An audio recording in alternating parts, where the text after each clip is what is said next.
Hello friends, welcome to Pappa's tips. இன்னைக்கு நம்ம tips சேனலில் ஒயிட் ஷூ வந்து எந்த அளவுக்கு அழுக்கடைஞ்சிருக்குன்னு உங்கள் எல்லாருக்குமே தெரியும். அதை பாலிசே இல்லாமல் நம்ம க்ளீன் பண்ண போகிறோம். அது மட்டும் இல்லை, இந்த வீடியோ கடைசியில் நான் சொல்லியிருக்கக்கூடிய ஒரு சூப்பரான ட்ரிக்ஸ் வந்து உங்கள் ஷூவை ரொம்ப பளபளப்பாக புதுசு மாதிரி மாற்றுறது மட்டும் இல்லாமல் மறுபடியும் உங்கள் ஷூவில் தூசு அழுக்கு வந்து படியாமல் பார்த்துக்கணும். அப்படியே தூசு படிஞ்சா கூட நீங்கள் சாதாரண டவல் வச்சு துடைச்சாவே போகிற அளவுக்கு தான் படியும். அது என்னென்னு வீடியோ கடைசியில் சொல்லியிருக்கேன். வீடியோவை மிஸ் பண்ணாமல் முழுசாக பாருங்கள். இப்போ 2 ஷூவில் நான் ஒரு ஷூ மட்டும் க்ளீன் பண்ணி காட்டுறேன். அப்போ தான் உங்களுக்கு டிஃப்ரென்ஸ் தெரியும். இப்போ ஒரு பாத்திரம் கழுவுற ஸ்க்ரப்பர் எடுத்திருக்கேன். நீங்கள் வந்து பேட்சில் ஸ்க்ரப்பர் இல்லைன்னு நீங்கள் நினச்சிங்க அப்படின்னா சாதாரண டூத் ப்ரஷ் எடுத்துக்கோங்க. பழைய டூத் ப்ரஷ் இருந்துச்சுன்னா இப்போ அந்த ஸ்க்ரப்பர் பயன்படுத்தும் போது உங்களுக்கு ரொம்ப சீக்கிரமாக சட்டுன்னு வேலை முடிஞ்ச மாதிரி ஆகிடும். ஸோ அதுக்காக நான் இதை சூஸ் பண்ணியிருக்கேன். அண்ட் இப்போ ஸ்க்ரப்பரில் டூத் பேஸ்ட்டை கொஞ்சம் அப்ளை பண்ணிடலாம்.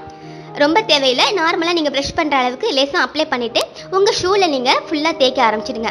நீங்கள் ரொம்ப அழுத்தம் கொடுத்தலாம் தேய்க்கணும்னு அவசியம் இல்லை. மேலாக நீங்கள் ஒரு சாப்பிட்ட பிளேட்டை வந்து நீங்கள் எப்படி வந்து தேய்ப்பீங்களோ அந்த மாதிரி மேலாக லேசாக நீங்கள் தேய்ச்சி விட்டாவே போதும்.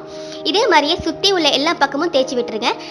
ஸ்க்ரப்பர் வந்து ரொம்ப ட்ரையாக இருக்கிற மாதிரி ஃபீலாக இருக்கும். ஸோ லேசாக தண்ணியில் கொஞ்சம் டிப் பண்ணிக்கோங்க. டிப் பண்ணிவிட்டு நீங்கள் ஷூ முழுக்க தேய்க்க ஆரம்பிச்சிடுங்க. சில ஷூவில் வந்து ஆங்காங்கே துணியில் வந்து கொடுத்துருக்க மாதிரி ஃபீலாக இருக்கும். ஒரு மாதிரி துணியில் வந்து கொடுத்துருப்பாங்க. ஸோ துணியில் இதை தேய்க்கக்கூடாதோ அப்படின்னு நீங்கள் நினைக்க வேண்டாம். அதில் கூட நீங்கள் இதே மெத்தடில் தேய்ச்சிங்க அப்படின்னா ரொம்ப சூப்பராக பளபளன்னு புதுசு மாதிரி ஆகிடும். ஸோ உங்கள் ஷூவில் உள்ள எல்லா பக்கமும் இந்த ஸ்க்ரப்பர் மூலியமாக நீங்கள் தேய்க்க ஆரம்பிச்சிடுங்க. எல்லா பக்கமும் நல்லா தேய்ச்ச பிறகு, நல்லா க்ளீன் ஆன பிறகு ஒரு சுத்தமான டவல் எடுத்துகிட்டு துடைக்க ஆரம்பிச்சிடலாம். மேலே உள்ள அந்த ஈரங்கள் மட்டும் தான் நம்ம துடைக்க போகிறோம். சுத்தமாக ஈரங்களை வந்து ஒன்றும் இல்லாமல் நீங்கள் துடைச்சி எடுத்துகிட்டு பார்த்தீங்கன்னா உங்கள் ஷூ வந்து பளபளப்பாக புதுசு மாதிரி இருக்கிறத நீங்களே பார்க்கலாம். இப்போ இந்த ஷூவை இன்னும் கொஞ்சம் பளபளப்பாக ரொம்ப ஷைனிங்காக நீங்கள் மாற்றணும் அப்படின்னு நினச்சிங்க அப்படின்னா வேஸ்லின், எல்லோரும் வீட்லேயும் இருக்கும் வேஸ்லின் இருக்கு இல்லையா, அதை வந்து கொஞ்சமாக எடுத்து உங்கள் ஷூவில் வந்து அப்ளை பண்ணி விட்டுருங்க. ரொம்ப தேவையில்லை, கொஞ்சமான அளவு எடுத்துகிட்டு ஷூ முழுக்க எல்லா இடத்துலையும் நீங்கள் அப்ளை பண்ணிவிட்டு நீங்கள் க்ளீன் பண்ண ஷூக்கும் க்ளீன் பண்ணாத ஷூக்கும் உள்ள டிஃப்ரென்ஸை நீங்களே பாருங்கள். எந்த அளவுக்கு வந்து இந்த அழுக்கு கரைகள் எவ்வளோ மாற்றங்கள் இருக்குதுன்னு நீங்களே கண்கூடாக பார்க்குறீங்க. நம்ம ரொம்பலாம் மெனக்கிடவே இல்லை, ரொம்ப சாதாரணமாக தான் துடைக்க ஆரம்பித்தோம். ஆனால் பாலிஷ் போட்டதை விட நம்ம ஷூ வந்து பளபளப்பாக இருக்குது. ஷைனிங் உங்களுக்கு கேமராவில் தெரியுதா இல்லையா எனக்கு தெரியலை, பட் எனக்கு வந்து எனக்கு ரொம்ப சூப்பராக ஷைனிங்காக இருக்குது அந்த வேஸ்லின் அப்ளை பண்ணது.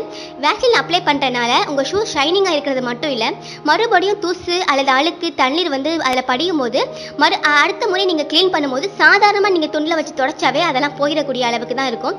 ரொம்ப டஃப்பாக வந்து கரைகள்லாம் மறுபடியும் உங்கள் ஷூவில் வந்து படியாது. ஸோ அதே மாதிரியே இன்னொரு ஷூவை நம்ம க்ளீன் பண்ணி எடுத்தாச்சு.